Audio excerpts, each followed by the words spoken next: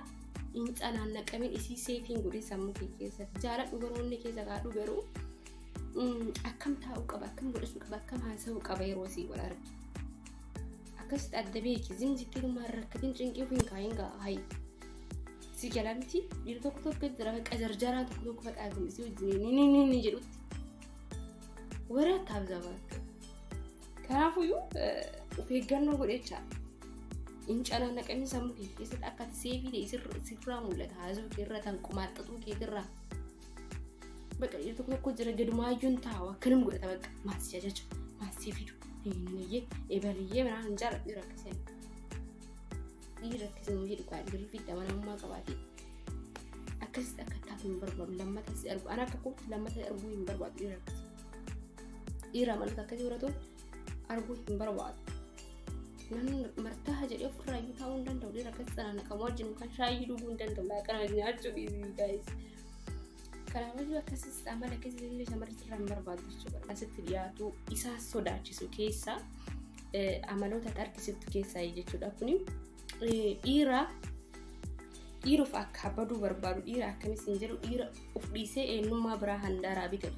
Of dhiisee eenyummaa biraa handaaraa bitatu. Fakkeenyaaf gaafa jalqabaatiif cireedhaaf affeerraa guutee fi wajjahaa ta'aa jirtanii akkamituma biraa bakka wal barataniituma adda baatan gaafa lammataa mootuyyuu waa'ee kan kee baruu barbaaddi. Waa'ee kan keessan immoo akka isin si jaalattuu fi akka isii argattu qofaaf eenyummaa biraa fiddee ofirra keettee of fakkeessitee haasofta. Sun immoo si irraa hin beeksisa. Shamarri yeroo tokko sirriitti nama madaala dhugaa. Akkatti akkanuma ilaalee nama nan safara jechuudha. Kanaafuu sirraa beeksisa eenyummaa biraa akka ati bitaa jirtu. Shamarri kan jaalatan eenyummaa makeetiin qabeenya qabaattee qabeenya qabaatu baattee maatii gaarii qabaattee maatii gaarii qabaachuu baattee osoo hin akka banne eenyummaa keetiis jaalachuu barbaada. Kanaafuu iyyuu eenyummaa kan kee yoo ibsituu fi eenyummaa biraa handaaraa fiddee yeroo ati ibsitu hin beekan sirratti waan ta'eef eenyummaa makaan kee ibsiif malee eenyummaa biraa hin fidin. Eenyummaa biraatiin hagoom jiraatta hojjetu. Hagoom sobdii wajji jiraatta. Hagayoomiin fakkeessitee wajji jiraatta. Laa dhugaa wajji jiraatta. Eenyummaa kan kee itti ibsiisi jaalatan eenyummaa keetiin. Yoo sobdee garuu sirratti naqan fuula kee irra beeksisa waan ta'eef dhiirri sobee hin beeksisa jechuudha. Dhugaa kanaafuu eenyummaa biraa osoo hin taane eenyummaa keetiin itti dhiyaatu dhugaa itti sirraa beeksisa waan ta'eef jaalalleewwan amma sirkii yoo hin taane jaalalleen qaama wal arganii waliin haasanii wal amansiifatanii bultii ijaaratan fuularraa wal beekanii jechuudha. Fuularraa innis hin beekisillee hin beekne jechuudha. Kanaafuu sobuun hin dandeettu hin sobiin jechuudha. Eenyummaa kan keetiin dhiyaatu wajjin bultii ijaaradhu jechuu godha kana jechuudha. Kanaaf you guys jaafaan maalidha eenyummaa kee hin dhiisin dhugaa jira. Ati eenyu akka taate jechuudha. Kanaaf iyyuu gaaf tokkoffaa wal bartan gaaf lammataa waa'ee kan kee itti mun darqama sittaa beek jechuuti. Si galaami homa biraa wajjin tacamaallee ejette kun waa'ee hojjetunaa sobuu kun waan akkam jechuudha naaman. Waa biraa keessatti kanaaf iyyuu gaaf tokkoffaa waa'ee wal bartee gaaf lammataa garuu waa'ee kan kee ittiin akkamitti akka jireenya qabdu wajjin haasa'i. Kana jechuudha bultii jechuudha. Yookaan immoo iyyuu nama wal jaalate jechuun karaa torbaffaan immoo akka ati firii isii kuturii barbaadde.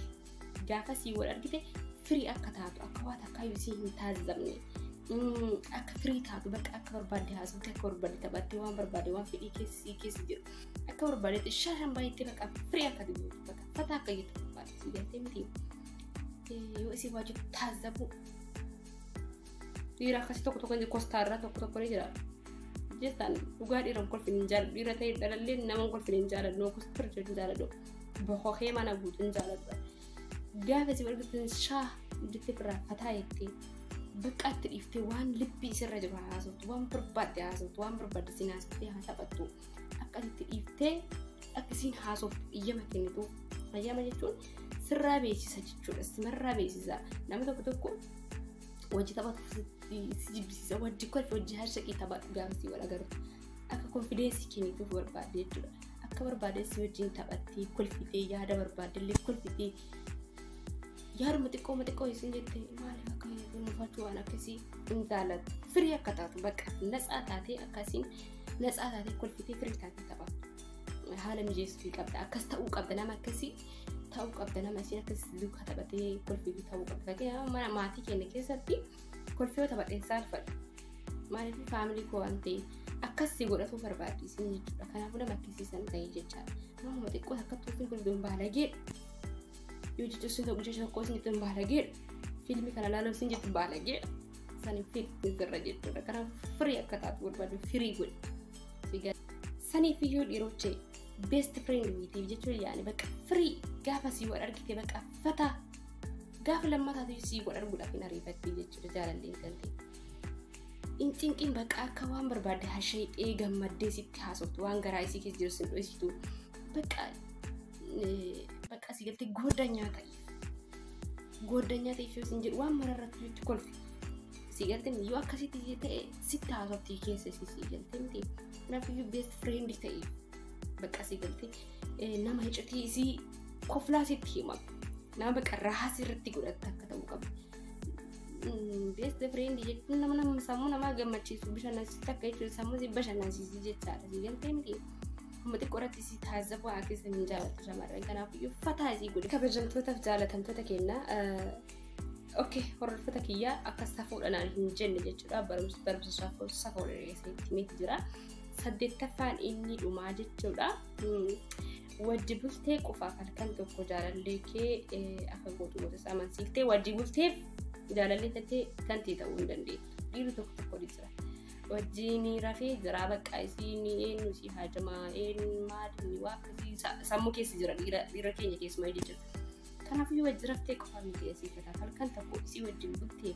kan isii yookaan immoo fiyyuu hanqii ta'uu isii hin dandeettu keessumaayyuu dhiironni gaafa yeroo jalqabaatiif wal agartan tukuratee guddaa godhuu qabda tukuratee isiin godhuu qabdan of eeggannoo guddaa godhuu qabda of eeggannoon isiin godhuu qabdanii samarran gammachiisuu irratti iddoo guddaa qaba iddoon kun jechuudha iddoo guddaa qaba isin jaalalli waan argeef wanti kuni waan keessan naa barraa jirudha wanta isin barri isin himaa jiru kun waan lafa jirudha jechuudha namoonni baay'een halkan tokko wal argatanii achi jaalalleewwan lamaan jechuudha san achi zandii wayituun ba'a argaa isiin fedhu argaa isaan fedhu isa osoo hin ta'in isitti jedhaa beekaa achi isa biraa geessee fa biloogooti biloog wal dagatan jechuudha asirratti gaafa jalqabaatiif isii argituun tukuratii godhuu qabda jechuudha ati kadhiira maaliifi waan isiin barbaadu isii dhaga'u gaafa isiidha yeroo jalqabaatiif wal agartu sanii waan isii barbaaddu isii dhaga'u akka inqulaaliin lafa dhufte cabtutti sirriitti akkasitti qabachuu isii barbaachisa iddoon kun baay'ee cimaadha iddoon kun bakka murtee shamaraati gaaf kaanii shamarri bakka kanatti tasfaa murtee taanaa fitsam deebitee sin barbaadu bakka kanatti yeroo takkaan abdii kutti yookaan yeroo takkaan murteessi jechuudha akka hojii deemuu hin dandeenye guyyaa sanarraa sirri zeeroo akkana sirra marti sirraa fatti bilookii gixxasitti gooti kala sagaxeen agarnoo sin jetti bakka sanatti si galtee miti 8ffaan isa kanaadha kabajamtoota jaalatamtoota kiyya barumsa kana hoo barattan dhugaa rabbii baay'ee akkasiin fayyada jechuudha baay'ee takki isin fayyada jedhee kayaadidha keessumaayyuu jaalalli dhabamee hawaasa keenya keessa jeequmsi waan baay'ataa jiruuf jaalala akkana baay'atuuf barumsa kana sheerii godhaa barumsa kana irratti hirmaadha gaaffii yoo qabaattan immoo gama miseenzara kiyyaatinaa barreessuu hin irraanfatina jaarsa fi jaartiin illee barumsa keessan qabadhe isin dhufa yeroo kamiyyuu manni mana jaalalaa mana barumsaati mana tokkummaa mana fikireeti kanaafuyyuu nama wajjin turtii gootaniif baay'ee takkaan isin gara